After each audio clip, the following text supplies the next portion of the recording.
I wouldn't argue that Biden has been successful in immigration. It wasn't the points that I originally brought up. But on the flip side, I don't know if I would argue that Biden has been unsuccessful in immigration.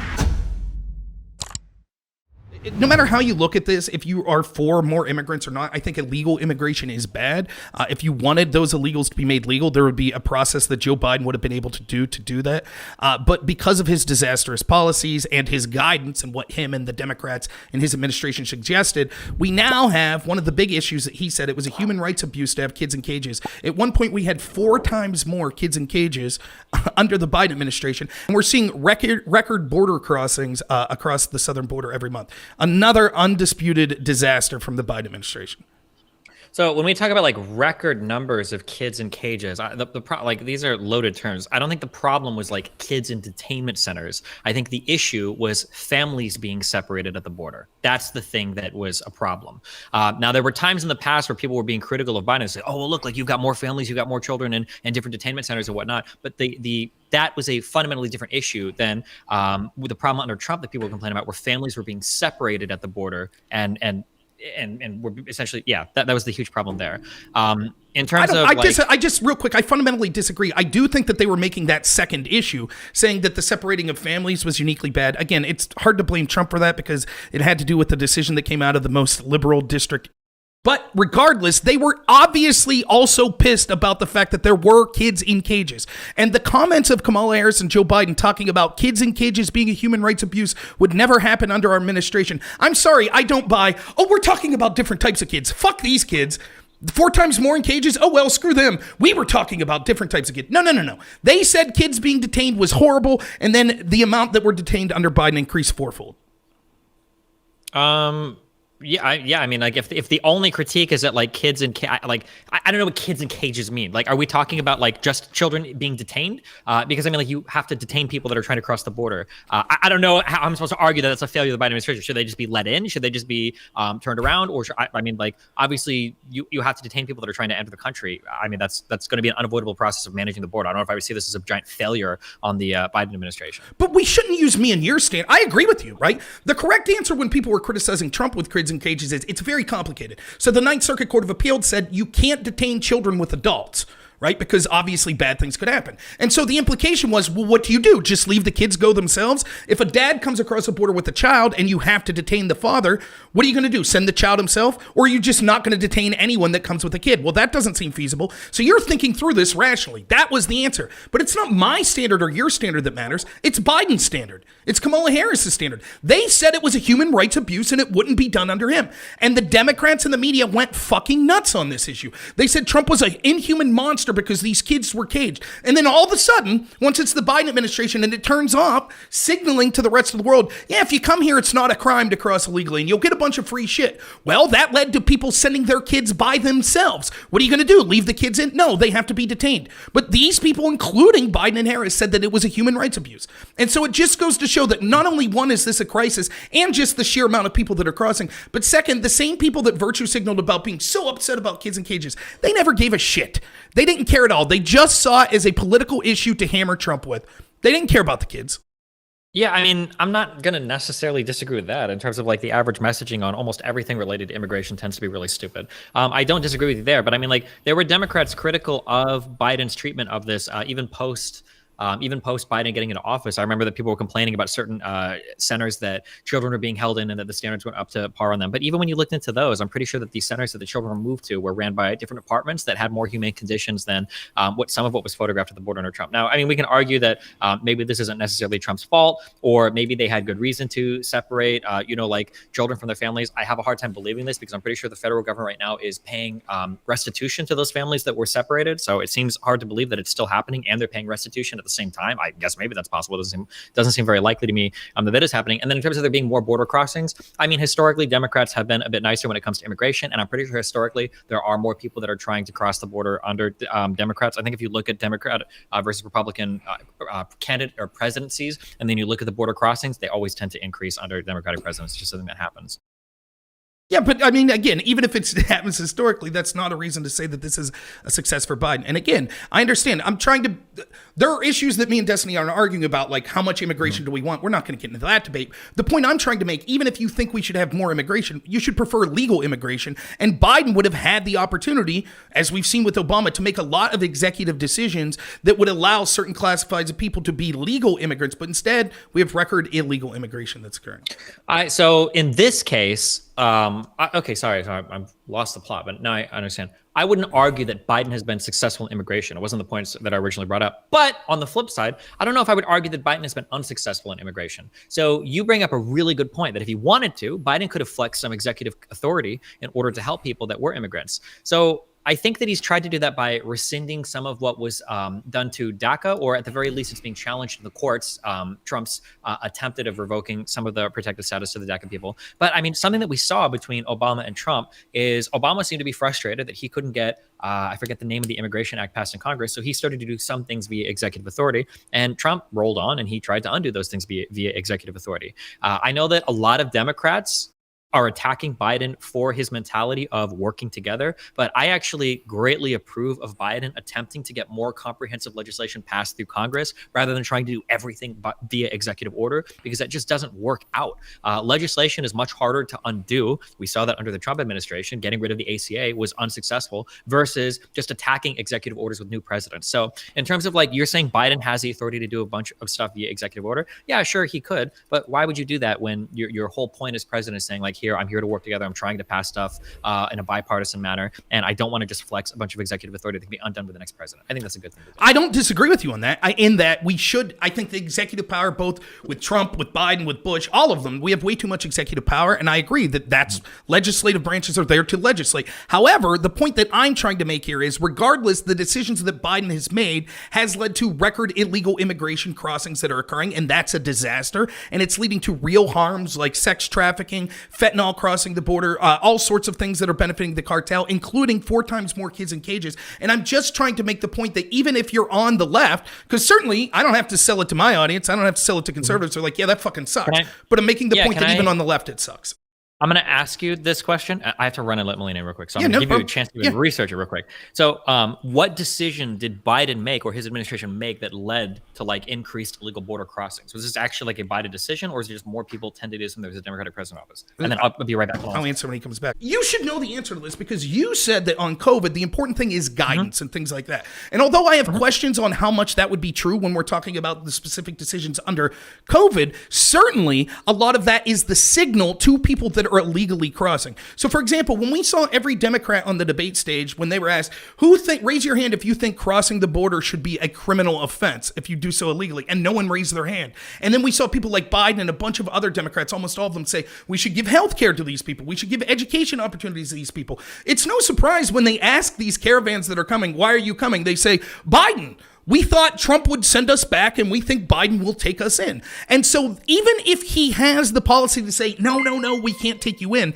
he signaled to the rest of the world, along with the Democratic Party, that we would be willing to accept illegals. We don't think it's a crime. You'll still be allowed to come in. You'll still be given all these benefits. And would me or you blame people for taking that deal? Of course not. So it was the guidance that Biden and the Democratic Party offered. That's why there is historic numbers of people crossing the border. Okay. And I think I said as much earlier when I said that under Democratic presidents, there tends to be more, my understanding is there tends to be more border crossings, or at least attempted border crossings that happen. But it seems like you have to concede that if the messaging from the administration is going to cause very real on-the-ground things to happen insofar as illegal border crossings are concerned, we must have to make the same concession for Republican leadership and messaging during the coronavirus. Well, but there were... The difference is this, right? Think about it this way. There are ideas of what the messaging can do when it comes to the people we're talking about. So you're right that the leadership and the messaging when it comes to individual wearing a mask or individual choosing to get a vaccine, yes, that messaging and stuff could matter. I argue that the Democrats weren't any better on that until they found it to be politically expedient once they won the election. But nonetheless, I will concede that on that particular issue, you could be right. However, unlike with this illegal immigration stuff with COVID, there are actual policies that could have been done through Biden using executive privilege, or it could have been through him using his position as the executive to force sort of compromises advances and things like that legislatively, such as increased testing, increased mononucleotides, other things like that, that would have been beneficial instead of just saying, we're going with mandates and the vaccine. When it comes to illegal immigration, what we're talking about is, why are these people coming? Now, one of the things, and I'm sure you know this, Destiny, that progressives complain about is Biden's sending a lot of people back. He's sending a lot of people back. Well, the best thing to do would be to stop the incentive for people to come in the first place. And that's the problem. The messaging led to that incentive, and those people are coming. And then it's a horrible situation. Like, I don't want these people to have a shitty time either. But what do? Do you just let everyone in? Do you detain everyone? Do you send everyone back? You've made the decision impossible because of the signaling that you did to the rest of the world. That's what Biden did, and that's what the Democrats did when it comes to immigration. Yeah, I mean, I don't necessarily disagree, but I mean, all they can do is enforce the rules at the border, turn it back, or catch them if they try to cross illegally. And then I guess hopefully in the future, try to do some sort of comprehensive immigration reform. But I mean, like right now, that's obviously not the main ticket on the agenda. I don't know if I would expect Democrats to change their entire messaging because of because of a substantial increase in illegal border crossings, when it's just not something that can be part of their legislative agenda right now because they don't have the votes for it or they don't have the political capital for it. Okay, I'm cool with, like when I'm talking about like wins or losses of the current administration. I don't think I'm considering like immigration here. This has like been untouched at this point. But again, we're like year one into the presidency. But again, I'm just saying it's a disaster. Like all of the things we've talked about, like we could say it's not his fault. Disaster. Like what do we mean by disaster? Like, it's way worse. It's way worse than it has been in a long, long time. Okay. I mean, there are more attempted like crossings and turned back, but yeah, I mean, I guess I could see that. I don't think that it's like a big thing in the average American mind. I don't think it's like a huge detriment to the country. It's definitely I'm pretty sure it's worse than it was under Trump, but yeah, okay.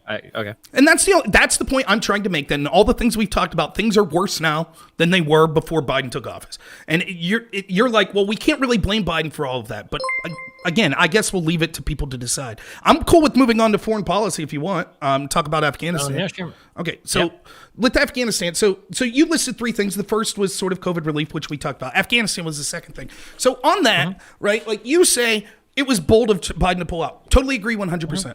I applaud Biden for pulling out. I don't have a problem with Biden pulling out. I have a problem with the way that he pulled out. He pulled out like an amateur. We were sold that he was this 47-year politician. He had the chops to do foreign policy. He was a vice president. He was terrible. And he lied to the American people, and he lied to the world community, and didn't even stay in contact with our allies, so much so that he got censured in the UK by parliamentarians and MPs that were furious with the fact that he let them holding the bag as well. What this guy did is this, right? He said that we should close down Bagram Air Base. He told the American people that the troops that we had there and the training that we had from the Afghan security forces would be enough to, which by the way, they were 2-1 outnumbering the Taliban and had superior firepower, etc. He said that they would be able to hold for a long time. And instead what he did was within 3 days, we were overran. He relied on the Taliban for defense. The same Taliban that released ISIS from the prison in Bagram Air Base that then bombed our troops. Every step of the way, Biden's decision on how, not pulling out, but how he pulled out, was a disaster that showed our allies and enemies that we have no idea as a country what we're doing militaristically anymore. So a lot of this is kind of vague, and I can't really think. When you say we pulled out like an amateur, I mean, we had to get our forces out, and we did that. That was the goal, and that is what we did. I don't know what part of this is like an amateur. You mentioned saying that he believed that the ANI would be able to hold for a long time. I mean, of course, he said that. The president is not going to say, just letting you guys know, ANI is fucked. As soon as we leave, that shit is going to collapse. Of course, he's not going to say that in a country that we've been trying to nation build for, the better part of 2 decades. I don't see him ever making that statement publicly, regardless of what they thought behind the scenes. I think most people knew that the ANI was going to fall to the Taliban. Maybe not in 3 days. Maybe they thought it would be 3 months. But like, I don't think there was very much faith left in that government to be able to hold its own, regardless of troop numbers, for a variety of reasons. I mean, we already had an agreement in place with the Doha Agreement in terms of us having to pull out. And if not, the Taliban would begin to escalate attacks. It's hard to run counterfactuals, but I mean, if we stay longer and the Taliban begins to increase their attacks, like then what? Now this is why I have so much respect for Biden pulling out the way that he did, despite the fact that it was a little bit messy. Let's say that we run it. Let's say that we say, okay, we're just going to draw down numbers a little bit. right? Well, let's say that you draw down those numbers and the Taliban that you've negotiated with say, hey, you're not upholding your part of the agreement. Fuck you. And now we start getting attacked. Let's say that we have one bad attack on US troops there. And let's say hypothetically 100 US troops die. Okay. If that happens, do we know what comes next? 2 words. It's a troop surge. Abso-fucking-lutely. You're going to see headlines every day, Taliban killing American troops. ISIS is going to be thrown in there because it's all Middle Easterns are the same to the United States. We're going to have another troop surge in Afghanistan, and we're going to be there for another fucking decade. Abso-fucking-lutely. It sucks what had to happen, but I truly don't believe there was any other way that the president could have pulled out. We couldn't have done a slow drawdown over time. We couldn't have secretly told people, by the way, we're pulling out, because obviously that would have shown an undermining of the ANI. It would have shown that we didn't have any confidence in them, which we probably didn't, but you can't publicly show that. I don't see there being any other way that we could have left Afghanistan other than to just pull out and say, oh, good luck, sink or swim. No, I totally disagree. And let me explain why. First, just... Or ANA, sorry. Go ahead. Yeah, I knew exactly what you meant. I'm not like some of these leftists you debate that will jump on that. I'm not wearing corn today either, will you? Anyways, you said, of course he said that, right? Well, just to go back to our COVID discussion briefly. Yeah, I actually defended Biden on that, right? Of course you're going to, as the leader, sound optimistic. Same's true of Trump with COVID.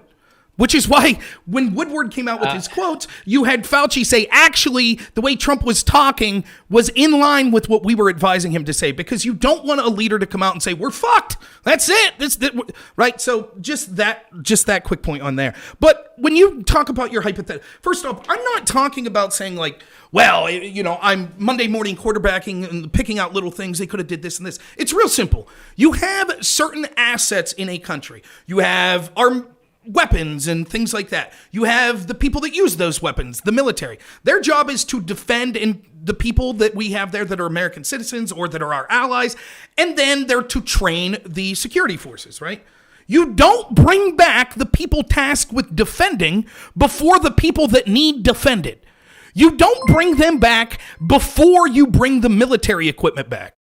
Bagram Air Base was so much more secure that it would have been the optimal place to evacuate all Americans, all people. I forget what the actual designation is, but maybe you remember what it was. But the people that we considered of special status because they helped our military as translators and things like that. Because it turns out all of these people that we evacuated from Afghanistan, only a very small amount of them were actually the people that allied with us in that way, that had that special designation. So the best way to get all those people out would have been to hold Bagram Base, get everyone out, then bring back the military equipment that we could, and then finally bring back the military people. Instead, we did it in the opposite way. And here's your hypothetical. You're like, I concede that if there was a bad attack, that it would have been really bad and it could have led to a troop surge. But that's non-unique anyways, because we had to trust the Taliban. The Biden administration trusted the Taliban in order to get us out. So the Taliban acting as the way they did to say, well, they could have decided to be more insane and just attack us for whatever reason, when in reality, they just wanted us out, seems like nonsense. In fact, discussions with the Taliban that we've now seen showed that the Taliban was totally like, listen, if you want to have control around the airbase there, I forget the name of the city where they were withdrawing from Afghanistan, they said, that's fine. Go ahead, the U.S. could have defense. The U.S. said, no, we'll rely on the Taliban for security, right? So the argument is, yes, it's easy to Monday morning quarterback, but I'm saying something real specific. You don't bring out the defenders before the people you're defending. And the results are evident for everyone to see. We could have pulled out in a similar time frame if we would have kept Bagram Air Base and then pulled out of it last. Instead, we allowed ISIS troops to be freed. We allowed the most secure air base to be overran. We allowed billions of dollars of technology and weapons to be given to who we are told are bloodthirsty heathens that are going to butcher women and children around the area. Now we've just created one of the largest air forces in the world, and it's bloodthirsty maniacs that we were told we had to fight for 20 years.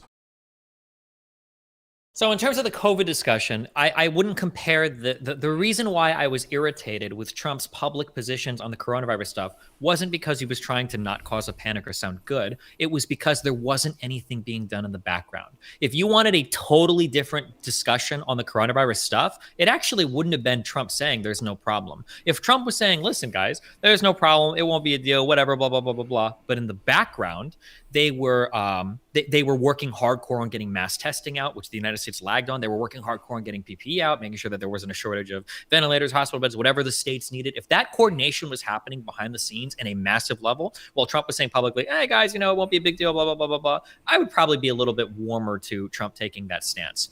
Whether or not Biden is saying there is going to be a peaceful pullout and nothing bad will happen or not isn't really going to make a difference in our pullout. If anything, him doing the other type of messaging and undermining the ANA might even look worse on the world stage. But it's not like in the background, like Biden could have done something better to improve the way that we pulled out of that country.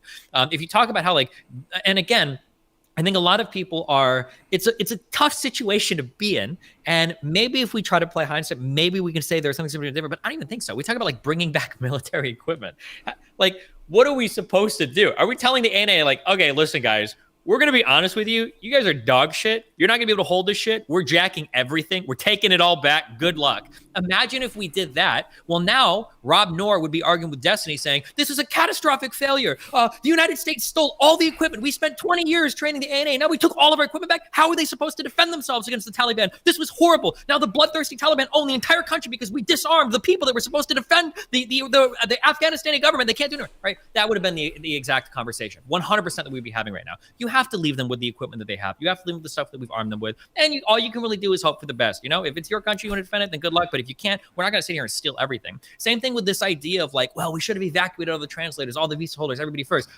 Again, you can do that, but what does it look like again on the world stage, or even more specifically to the ANA? We're okay, you guys are cool, you got this. All right, guys, you need to get the fuck out of here. We need to get all the visa holders, all the SBIs, everybody has to get the fuck. Okay, no. You guys have it. I'm sure. Get the fuck on the plane because this shit is gonna fucking go down in 3 fucking days, guys. Right?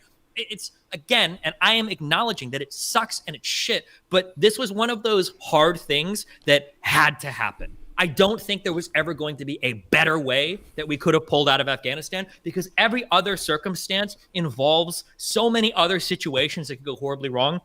And then on the latter point that you say, and I actually have a big issue with this, people like to describe the Taliban as insane or bloodthirsty or blah, blah, blah. They're not insane. They have their goals. When you talk about relying on them for security, we're going to be honest. The Taliban wanted the United States out of there, okay? For whatever we want to say, policy failures, whatever, the United States kills a lot of motherfuckers. We can go over there and fuck shit up. The Taliban did not want another U.S. troop surge. There is a reason why they didn't take advantage of our hasty retreat to try to blow up Americans or attack people, or why ISIS was the one that did it and not the Taliban. Because the Taliban was hey, you guys want to leave? Yeah, we'll fucking cover your shit. Get the fuck out. We're actually totally fucking happy for you guys to get the fuck out. I think in that case, the Taliban was probably the best force in the entire fucking planet to secure the U.S. retreat, because nobody wanted us out of that country more than the fucking Taliban did. So I don't think that relying on them for security, even if there was a mishap with the ISIS attack, I don't think that was the worst thing in the world. We both have a similar objective there, which is to have the United States pull out of the area. In terms of creating the largest air force in the world, or not the largest one, but a huge air force with a lot of technology that we left to the Taliban. Yeah, you know what? We did it in Iraq with ISIS as well. These were wars that were started 2 decades ago. What the fuck can you do? All I can say is thank fucking God that Biden got out. It sucked, and he had to eat shit for it a little bit. I think we might have even argued about this before, though, and I think I even said on the political level, this probably won't matter in a few months, even though this was making headlines for a week. And I think for the most part, I don't think people are going to remember this come election time. We don't talk about it much anymore, but we'll see. So yeah, it sucked. It was hard, but anybody trying to armchair that it could have gone different ways isn't thinking about well, what would that have looked like? What other external situations could that have caused? And I think we got out about as cleanly and efficiently as we could have. But so you contradict yourself, because the second point you make there, I'll respond to it first, where you say, well, the Taliban wanted us out, so we could rely on them for security. But earlier in your previous answer, you said, well, if we would have took our time longer, what would we have done if the Taliban would have bombed us? Well, the reality is they wouldn't have. They just said, okay, good, just get out of here. If that means you're going to take 30 more days, fine. So, I don't understand your previous hypothetical, because it seems that we would have known, and by we, I mean the Biden administration would have known, the Taliban wants us out, and as long as we meet some sort of time frame, they're going to say, okay, just get the fuck out. That seems to be buttressed by the fact that we now know that the Taliban was how do you want to do this? You guys want to run security? You want us to do it? They weren't being super picky, no, we were in charge. Right? Now, we do know that they did free the ISIS prisoners that ended up attacking us, and whether it be through corruption or incompetence, they allowed that attack to occur on U.S. troops. But the bigger point's your first point, and I've heard this argument over and over, where it's well, what were we supposed to do? Send the signal to the ANA or whatever that we were pulling out, and then that would have discouraged them. And then, so, okay, what would the end consequence of that been? Oh my God, if we discourage the ANA, the Afghan security forces, whatever they're called, They might have been overwhelmed in, say, 3 days. Whoops, that's exactly what happened. But now, but why? But that's on the Biden administration. They should have known. It is on the Biden administration that they should have had an accurate assessment, at least very close, at how likely the ANA was to succeed. You even admitted everybody knew they were going to lose. They knew it. The ANA knew it. The president of Afghanistan knew it. Biden knew it. So why would you make the decision to arm the very people that we've been at war at for 20 years? Because you say, well, we don't want to slightly demoralize the ANA. So we have to keep Americans there. We have to close down Bagram Air Base. We can't bring back our allies because we don't want to demoralize the group that we think is going to be fucked in 2 weeks anyways. That makes no sense.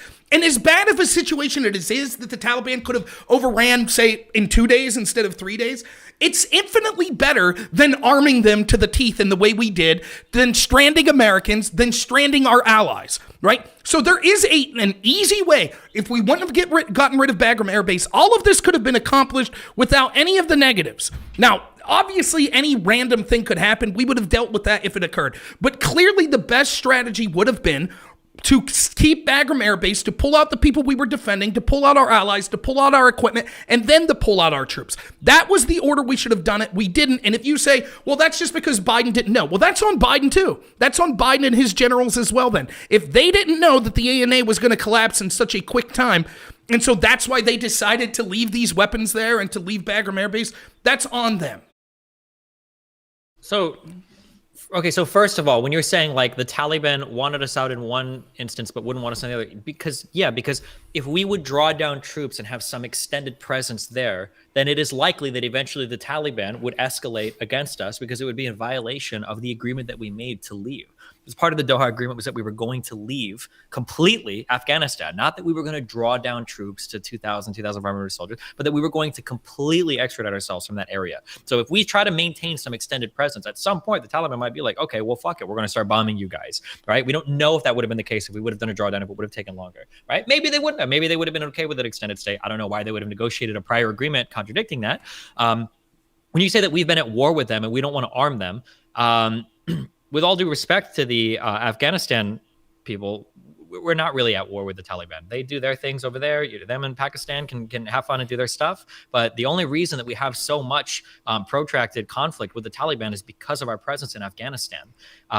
If we leave, now part of the Doha agreement was, now will they honor it? It's hard to say, but part of that agreement was that you are not going to allow these lands to be used to attack, I believe it was the U.S. and I think the Gulf states were specified as well. I think that agreement was negotiated in Qatar, but that was part of the agreement, is that you're not going to do terrorist attacks or any of that shit against us. Like you guys, so essentially it's like, you guys stay over here, you do your fucking shit, whatever the fuck, we're going to go over here, we're going to do our shit, and we're going to be done. The idea that we're like in this this long convoluted war with the Taliban, technically, hopefully, they just want their country back. They get their country back, their country. They take over Afghanistan and then they leave and then we're gone. We're out of there. We shouldn't have any extended conflict with the Taliban. They're not like ISIS, who are trying to do shit all over the world and are hijacking our weapons to do whatever.